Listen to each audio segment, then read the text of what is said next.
Hi, welcome back to Motech Performance. I'm Mike, behind the camera is Rory. Behind me is our F82 M4 finished in Laguna Seca blue. And for now, the car is complete. This is a bit of a playlist from when we picked it up all the way down from inspection to where it now stands. Let us know down below what you think of the car and should we change it? Should we put black grills and black wheels and black tailpipes onto it, or should we leave it as it is, or should we sell it? Thanks for watching.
So behind me in the bay this week we have Mike's M4, and it's not been washed yet, it's just come straight in, and I'm going around the car real quick to have a little look at a couple of defects that might be on the paintwork. Now, I'm surprised this pen has any ink left. I'm only joking.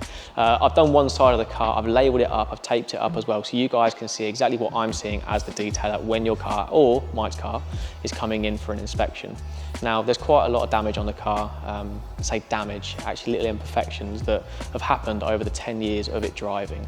It's had some paint here and there, we're open to say that as well, but you guys can have a little look around now and have a look at exactly what I'm seeing.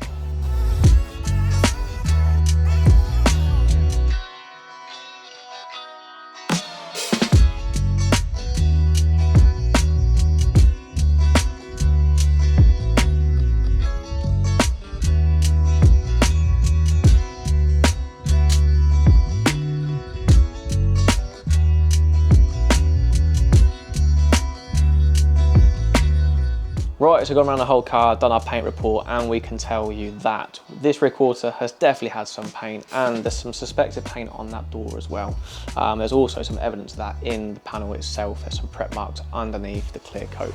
So now what we're going to do, we're going to jump to the back end of the car, and we're going to do a little test spot for you, and this is going to show you exactly what we're aiming for when the car is all done, just to give you a little bit of an insight as to how many sort of sets it takes me to get to the perfect panel as such, and what it's also, like I said, going to look like at the end. So let's get into it.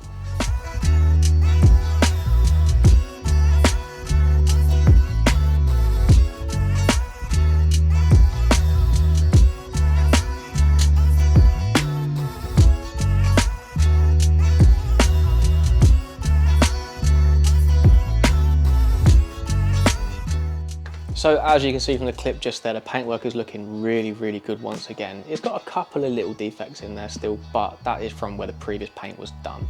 Now we're going to hand the car back over to Blake, and he's going to take the M4 for a road test.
So Rory has just given me this lovely clipboard. He's been filming with Blake and Steve going over everything that is wrong with my new car.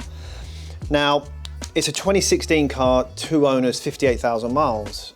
That is good, but things do wear out, and there's a few things that they pointed out.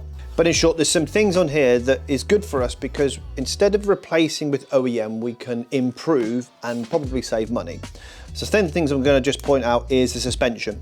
So on the front of the car, you have obviously adaptive dampers with springs, and on the rears, you can see they're also adaptive with springs. The springs on G80s, on F80s and F82s and things, they do break from factory. What causes that is the powder coating is quite weak, and the powder coating flakes, exposes the steel, and of course the steel to the elements rots and snaps and corrodes. So people change them, and of course you're meant to change them in pairs. The customers obviously before me brought genuine parts. I'd have guessed he spent more on 2 rears than he would have done a set of eyebacks or our own springs. So if that happens, by all means get in conversation with us and we see what we can work out. Yeah, again, I believe the front right damper is leaking. Now, these are a lot of money. In the next video coming, we're going to replace them out with a new damper set, and we will show you the difference between the price of a Bilstein adaptive damper and the OEM one. So you might find you're saving money, or just for a couple of quid more, you're going to improve and enhance the car. So the car is going to have new suspension fitted because it needs it, and of course the ride height is shocking. And obviously new dampers. So springs and dampers are going to be done. Discs and pads. Now the face of the disc actually looks pretty good, but when I drove the car back, it had a real horrible judder. I thought the previous guy hadn't done a lot of miles in the last year or so. He kind of kept it as his weekend toy and washed it lots. And that's good, but unfortunately when you wash the car and then you reverse it and put it away in your garage, the discs can rot from the inside. They just need to basically be driven and get the water and the wheel cleaner off of them. But the discs are rotten. So of course we'll replace the pads. So discs and pads all the way around are going to be replaced. They're a bit of a must on a car like this, and yet again, you'll probably find, because I've done 58,000 miles, it is probably the genuine discs still. I'd probably say the pads have been replaced, but the genuine discs have been done. Also things to note. Now the tyres, interesting one on tyres. When you go for an MOT in the UK, they go on tread depth, and you can see, I think Blake has put on here, tyre tread is pretty good. Fronts are 5.5, one front is 7, and the rears are 4. So that's fine, there's no problem at all, that will pass an MOT. But the date stamp on the tyres is the 28th week of 2008. Now we're in 2025, those are 7-year-old tyres. When I was driving the car, you could just put your foot down and it wants to just step out in third under partial throttle. That's not because it's got heaps of power and torque and the gearbox is a bit spiky on the map, that's one thing, but they're just tyres, they're just rock hard, they are just trash. Now, we are not going to be changing the tyres on these wheels because in a video down the line, we will be changing the wheels out. But as you can see, there's a lot to go through. It will be, once it's done, a really, really, really nice example. So over the next few weeks, you are going to see us improving and replacing, updating the paintwork, and then adding performance parts such as exhaust, intake panel filters. We're going to go through some of the styling as well. We're going to change some of that as well. But any suggestions you think you can add to the car of how you would do it, what you would modify, colour of wheels, exhaust styles, please let us know down below. But we've got a lot of work to do, and we'll pick up this in a couple of weeks' time. Thanks. So you'd have probably seen in the previous video, Blake has gone through the list of parts we had to change, and some of the suspension components needed to be changed, brought up to be a bit more modernised with a better damper set. And of course, being an age of the car it is, some things are just starting to show signs of wear and tear. So with this time around, we're changing it for the eyeback spring kit, which will drop the front about 20 mil and that rear about 10 mil, along with the 12 mil spacer setup because it's on the 19-inch wheels. And this is all about, rather than replacing with BMW, replace with something better. So the eyeback is a better spring, and of course it gives you a performance edge because it's lower and the car will handle and also look a bit better as well. Dampers, rear dampers seem fine, no problems at all, although pulling it apart, the top mount is very water ingress, which has actually caused, these things get very wet, which is not the best, but also slightly worrying is the rear bump stop is split and always wet. So obviously, like Blake says, these things are always throwing water in the wheel arch, so that's always a wet part. And as you can see here on the damper, it started just to eat away. So we've got some corrosion on the damper here. Now the bump stop covers that. It'd never really be interfering, but it can get worse over time. But we're changing them out for the B6. These are an adaptive set of dampers, so there'll be a plug and play. So yet again, the sport button and comfort buttons and drive will still work the same. Onto the fronts, we've actually ordered new dust covers. These normally split, but actually they're not too bad. But that is a genuine BMW part, along with top rubbers either side, front and rear. And one thing we also noticed, well, we're taking the top mounts off. they just start to show signs of age. You can feel it's just not smooth. It makes a bit of a noise. It's just a little bit tired from being the age of the vehicle is. So, you know, pair of brand new top mounts in there should make the car absolutely turn on the button. Dampers on the front, there's a big difference on the piston, as you can see. These have an internal bump stop. The B6 damper adaptive is a real nice setup. It's very clever how it works and is really designed for that sporty drive over something like this. Now, a lot of manufacturers don't do this for two reasons. One, for cost, and two, because of ride. This will give the car a lot more of a sportier ride, which a lot of people want, especially yourselves being an enthusiast. Well, this is just an okay setup. But for the enthusiast, yet again, don't replace the OEM, upgrade to something a bit neater. And what we had also noticed when we stripped it apart, it just started to show a little bit of signs of weeping as well. Just stuff that you expect to see on a car that's nearly 10 years old with 60,000 miles on it. You'll see a finished article of how the car sits and the brakes done on this one.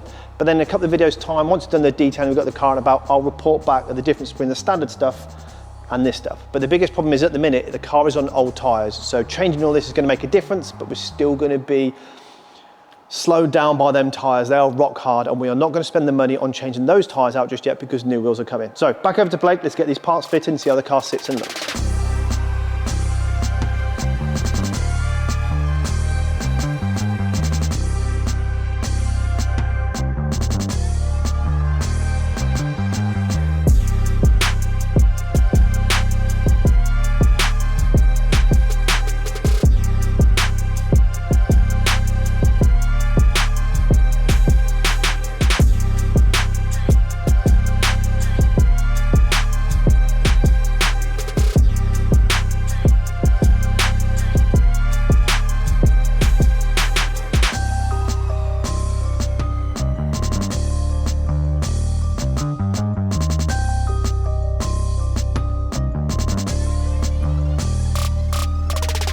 So now onto the brakes. We have been dealing with Tarox for a couple of years, and they have supplied these, the two-part floating front and rear setup on the F2000 style of pad and disc, should I say.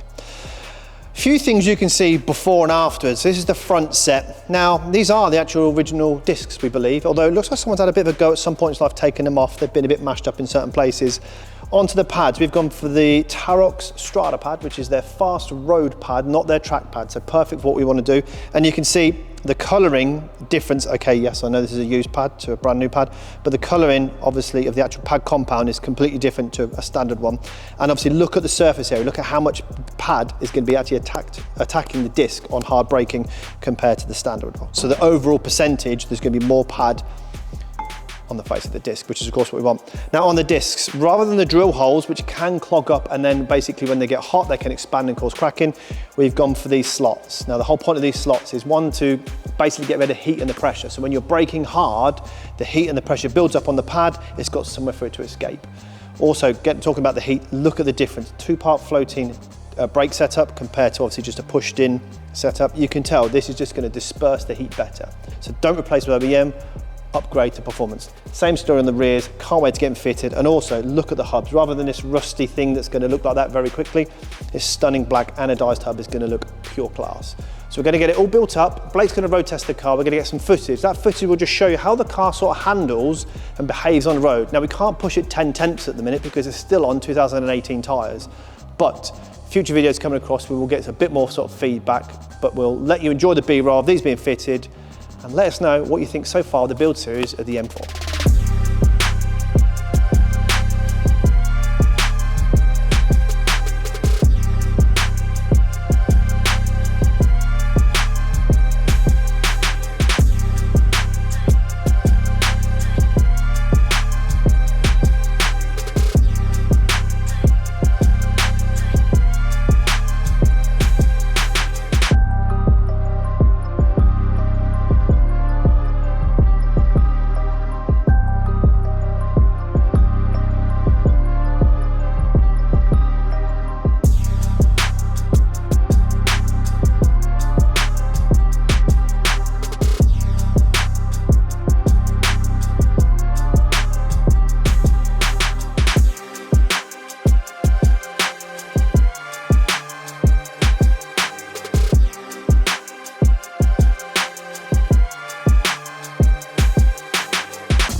Right, I've been waiting for this one. We're back on our M4. You'd have seen us do certain parts modifications, including the brakes. Thank you very much, Tarox. Bilstein, thank you very much for the dampers, and IBAC, thank you very much for the springs. Car is really starting to come together, still waiting on the wheels and tyres, halfway through the detailing, and Steve's actually off today for our family holiday.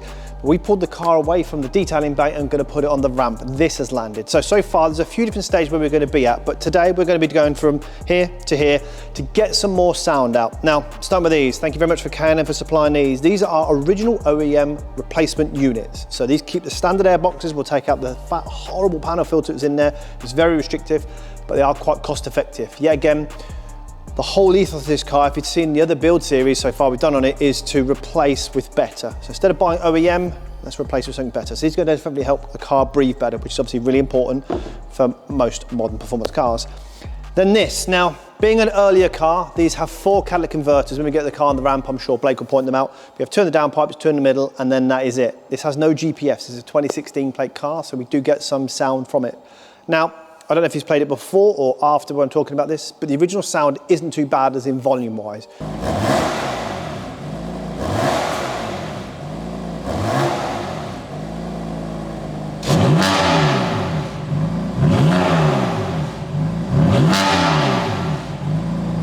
There's no real depth and tone, but they are not a bad on and off switch from the valves, but as you say, they don't sound too bad. You rev this next to a modern G82 M4, they're a lot quieter. So this from factory sounds pretty good. But to start with, instead of taking any of the catalytic converters out, we're going to run this. This is the race axle back system. And in short, we take off the 2 valve controllers off the original exhaust on top here. So it still works on the drive select. So if I want it in comfort mode, as you can see, it will close off the valve and then go into this resonated box. And then when you open it up, it will basically act as a rear box delete. Now that's what we want. We want the ability to have flexible of 2 types. Now styling for this car, we've not talked about that yet. There's something coming on that one soon. But that will equal to what tailpipe choice we go for. So there's a few more than this, but these ones are just grabbed out of the showroom. Thin-walled chrome. These are really nice. These are very popular on the G80s. We do a lot of these on Golfs as well, Golf R's, quite reminiscent of the OEM tailpipe. And of course, we do those in chrome and in the black chrome as well. Now, if this is a competition pack car, I'd probably go for the black chrome because it keeps the theme with the black badges and the black grills and things like that. But we're not going to use those. Carbon, one of my favourite tailpipes. I like the fact that it's carbon titanium, it weighs next to nothing. Dry carbon on the car would look obviously pretty smart with this nice inlay of the titanium, gives us real detail without being too big, so it's quite a nice looking tailpipe. But that's not for me either. So the one we've actually chose to go for is this. This is a 102mm rolled in chrome tailpipe from Remus. This looks absolutely beautiful on this car. The reason we've gone for this one is it's very reminiscent or very sort of designed on, if you like, an OEM tailpipe, but bigger. And I might give you a bit of a theme of what we plan to do with the rest of the styling on the car and maybe the wheel colour choice as well. But let's get the car in the air. Blake will show you where we're cutting, get the horrible thing off and put this on and get some noise from it. And I'll be back once it's all done, proper excited.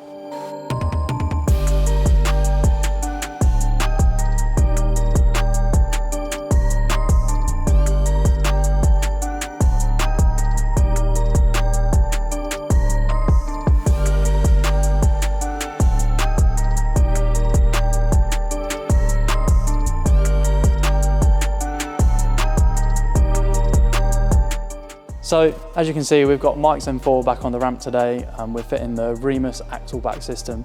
Now this system is roughly cut off around here, like it says in the name, axle back. Today we're not removing the centre res or the secondary cats and definitely not the primary cats. These cars are quite loud from stock anyway, so we're going to start with an axle back and see how we get on.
So, on to styling. Car's been in the detailing bay. Both Steve and Blake have worked hard on it to get the paintwork to where it needs to be now. It was pretty bad condition, but now it looks absolutely perfect.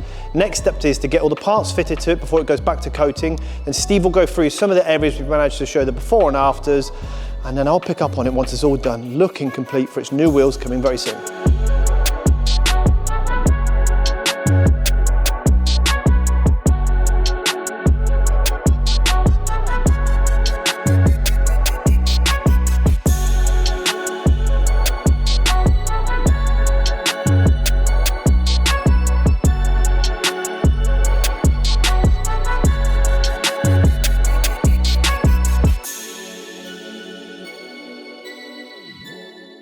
So we're finally at the end of the polishing stage on the M4, and it has taken countless days and a lot of time and effort to get the car looking as good as what it does behind us. So now we're jumping onto coatings, and for that we're using XO-V5 as a standalone. Now you're probably thinking, why are we just using the single coating system? And that's because throughout the year next year we're going to be doing shows, and this will be re-machine polished. So rather than putting a hard base layer on there, and we're going to be disrupting it anyway with the machine polishing, we just thought, do you know what, we'll put XO on there that we can reapply when we do machine polishing, and we spruce it up ready for the shows ahead. So let's jump into XO now and get it on the car.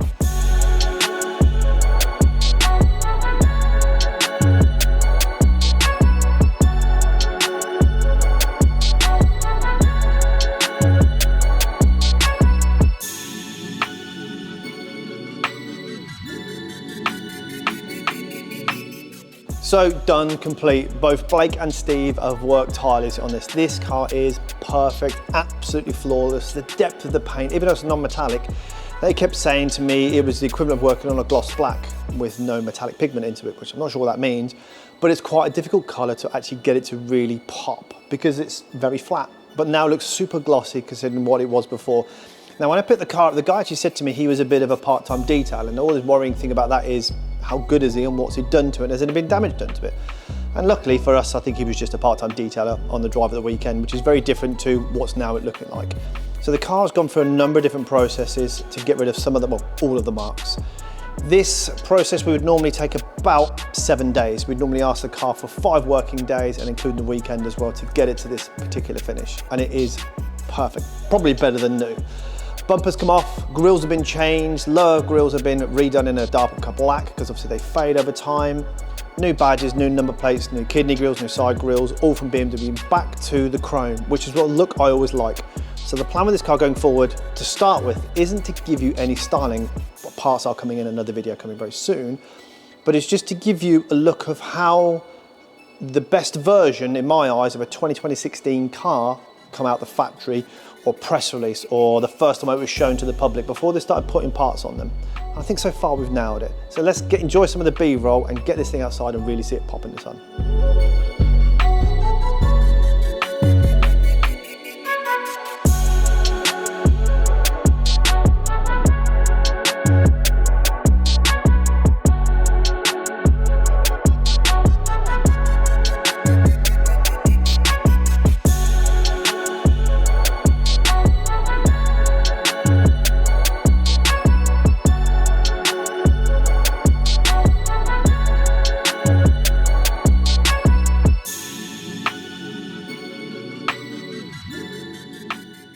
I've been on go since a kid. Now I got house full of kids. Where I keep when you're sick. Keep making that money flip.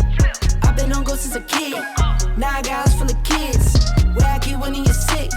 Keep making that money flip. Way up. Pick it up, pick it up, pick it up, pick it up. That went way up. Bend that mouse to feed. I pray that check flow stay up. All of my bros, they been my bros. I'm talking day one. I'm talking day one. Been at boys. Me and my bros do roll, no keys, no deal. We been at toys. Been at checks. Me and my bros trust God on God. I swear we been at next. I've been on go since a kid. Now I got house full of kids. Where I keep when you're sick. Keep making that money flip. I've been on go since a kid. Now I got house full of kids. Where I keep when you're sick. Keep making that money flip. Yeah. Keep making that money flip. All of my paper legit. All of my office legit. Got the game with a tight grip. So you may have seen our M4, F82 M4. or M4, M4, and F82. F82 M4 finished in Laguna Seca Blue.